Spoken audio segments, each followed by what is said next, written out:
3번입니다. 다음 중 경호 원리에 대한 설명으로 잘못된 것은 경호원의 주의력은 경계 대상과 가까울수록 높아지고 대응 능력은 대상과 멀어질수록 높아진다.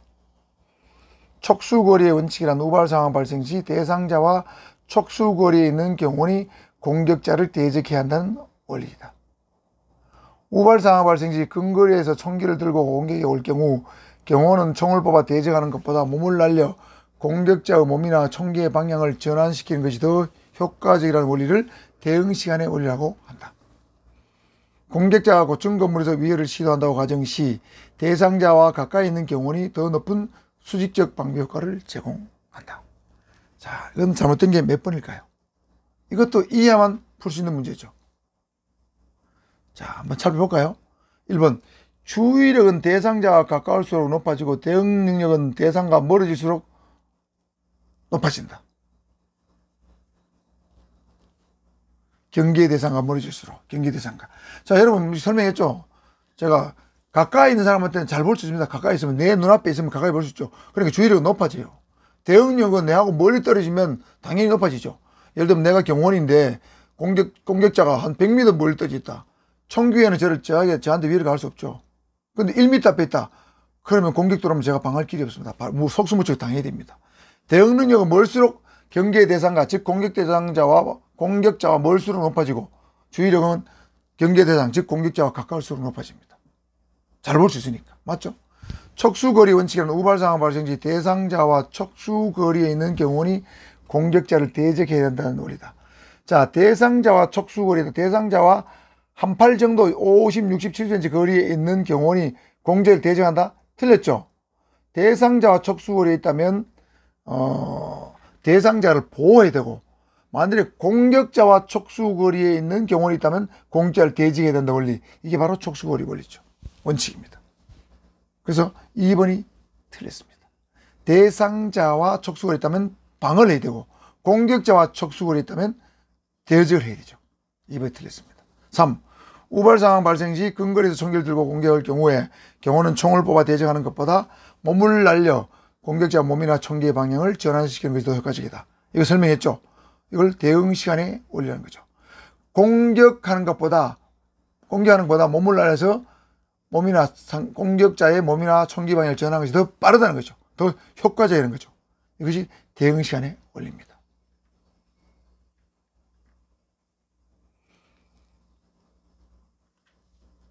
자, 공격자가 고층 건물에서 위해를 시도한다고 가정했을 때 대상자와 가까이 있다면 그 경우는 더 높은 수직적 방비 효과를 제공한다. 케네디 대통령 암살 과정을 설명하면서 제가 얘기한 바가 있습니다. 자, 위에서 이렇게 공격을 할 때, 대상자가 여기 있을 때 대상자 주변에 아주 덩치가 크고 키가 큰 경호원이 붙어 있다면 위에서 저격을 할 때의 경우에 수직적 방비 효과가 굉장히 높아서 굉장히 대상자를 보호하기 수월하죠. 그런데 대상자가 멀리 떨어지거나 경호원이 키가 작다면 수직적 방비 효과는 더 낮아집니다. 그렇죠? 자, 그래서 그것을 수직적 방비 효과라고 제가 설명을 했습니다. 그래서 3번은 2번이 틀렸습니다. 자, 다시 한번 설명하면 촉수거리 원칙은 우발 상황 발생 시에 공격자와 촉수거리에 있는 경호원이 공격자를 대적해야 된다는 원리다. 이 원리입니다. 4번입니다. 경호작용은 기본 고려요소 중에서 자원의 분배에 영향을 미치는 결정 요인으로 보기에 가장 적당하지 않은 것은? 가장 적당하지 않은 것. 1. 경호 대상자의 대중 앞에서의 노출. 2. 방문하는 곳의 지리적 특성에 따른 행사의 지속시간. 3. 첩보 수집을 통해 분석된 내재적 위협 분석. 4. 대상자와 동행하는 취재진의 규모. 자, 자원의 분배입니다. 자원의 분배는 경호 인력, 경호 장비, 경호 예산의 분배, 이런 것들이 다 자원의 분배입니다. 자, 그러면 이런 자원의 분배에 영향을 미치는 결정 요인이라면, 예를 들면 대상자가 대중 앞에서 노출이 심하다. 이러면 자원의 말 분배해야 되겠죠. 방문하는 것의 지리적 특성에 따른 행사 지역시간. 예를 들면 행사가 10분 안에 끝나는 거하고 2시간 걸린 거하고 하늘 땅 차이죠. 행사 지역시간이 길면 길수록, 또 개활지면 개활질수록 자원을 더 많이 분배해야 됩니다. 영향을 미칩니다. 그 다음에 내재적 첩위협 분석입니다. 첩보나 정보 수집을 통해서 분석된 내적 위협 분석을 통해서 위협의 등급이 높다면 자원을 많이 분배해야 되고, 위협의 등급이 낮다면 자원을 적게 분배해야 되는 것이죠. 자, 1, 2, 3은 다 제가 볼 때는 맞고, 대상자와 동행하는 취재진의 규모, 뭐 취재진은 예를 들면 뭐 로마 교황이 오는데 취재진이 10명이 따라온다. 취재진의 규모하고 자원의 분배 아무 관계 없습니다. 대상자에 집중해서 대상자가 대중 앞에 얼마나 노출되느냐, 행사 지속성이 얼마나 되느냐, 위협 분석이 교황에 대해서 어떤 적대적인 어떤 종교 세력은 누구냐, 얼마나 있느냐, 이런 것들을 통해서 그런 것들에 비례해서 자원의 분배를 해야 되지, 뭐 취재진 가지고 자원을 분배한다, 그건 말도 안 되는 얘기죠. 전혀 무관한 얘기입니다. 답은 4번이 되겠습니다. 그래서 대상자와 동행하는 취재진의 규모는 여러분 경호 임무 수행 절차 중에서 행사 일정 파악할 때 확인돼야 될 사항이죠. 자원의 분배는 전혀 무관하다, 이렇게 보시면 되겠습니다. 5번입니다. 경호 임무 수행 절차를 가장 잘 순서대로 나열한 것은, 순서대로 가장 잘 나열한 것은, 이렇게 쓰면 되겠습니다. 순서대로 가장 잘 나열한 것은, 이렇게 바꾸겠습니다. 자, 경호 임무 수행 절차 외우라고 그랬죠. 자, 1. 임무 수령, 포괄적 계획 수립, 연락 및 협조, 행사 일정 파악, 위협 분석, 구체적 계획 수립, 선발 경호 활동, 경호 실시.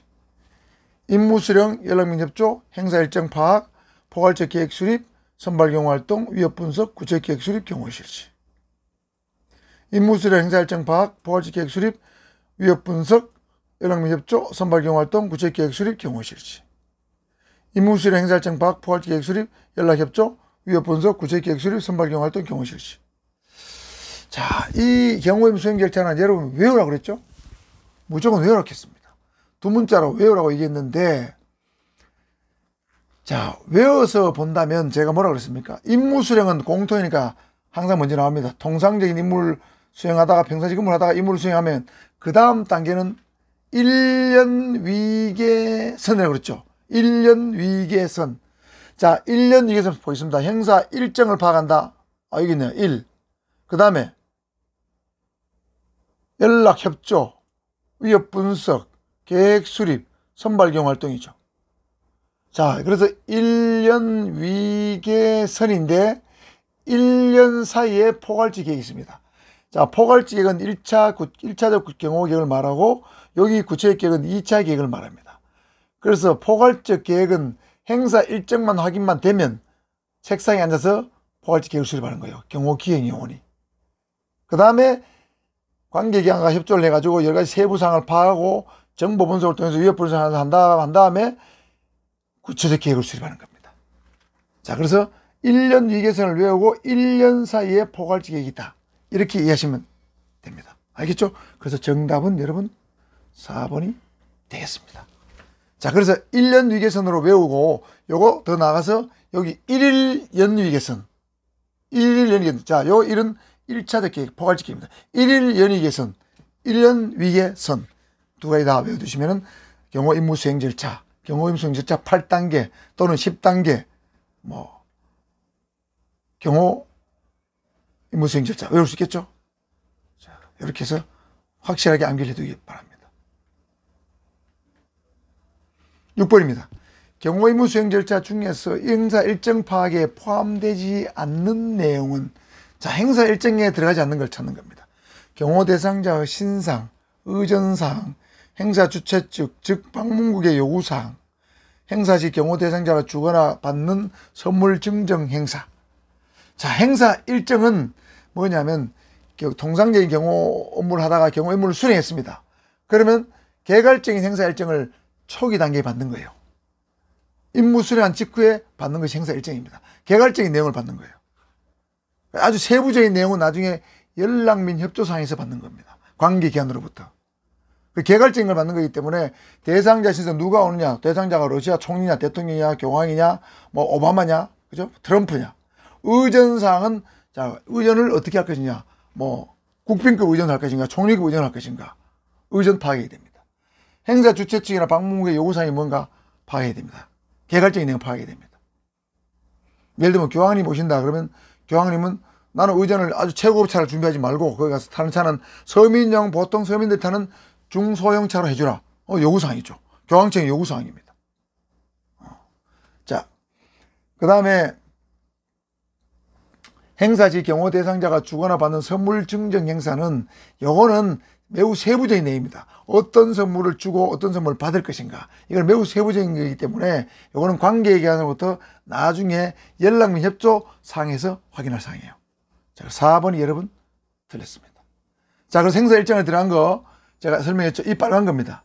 그래서 이거 빨간 거는 제가 어떻게 요약했습니까? 어떤 여러분 확인서나 진술 쓸 때 OWH라고 그랬죠. 누가 언제 어디서 무엇을 왜 어떻게, 여기 들어가는 거 신상, 출발 도착 일시, 기동 방법, 방문지 특성, 수행원 숫자와 수소 명칭 외워죠? 외워? 여기 플러스 여기 OWH예요. 의전사항, 방문단과 동행하는 취재진, 그 다음에 소요 비용, 행사 주최 측이나 방문국의 요청사항, 요거는 행사 일정 개괄적인 사항입니다. 외워주셨겠죠? 거기에 비해서 연락 및 협조에 들어가는 거는 세부적인 겁니다. 날씨에 따른 행사 스케줄, 날씨가 맑을 때, 비가 올 때, 거기에 따른 시간 계획, 1시간짜리 행사냐 2시간짜리 행사냐, 손님 구체적 명단, 행사의 구체적 성격과 대상자의 참석 한계. 자, 1, 2, 3부로 나눠지면 대상자가 1부, 2부, 3부 다 참석할 거냐 1부만 할 거냐. 선물 증정 행사, 대상자와 수행원의 편의시설은 구체적 화장실, 휴게실 알아봐야 됩니다. 그 다음에 대상자와 동행하는 취지 아닌 일반 언론의 보도 여부 취재인가 사항, 여기까지는 연락 및 협조에 들어갑니다. 아시겠죠? 요 두 가지 잘 구분해 두셔야 됩니다. 자, 여기까지 하고 6번까지 하고 7번부터는 또 다음 영상에서 찾아뵙도록 하겠습니다.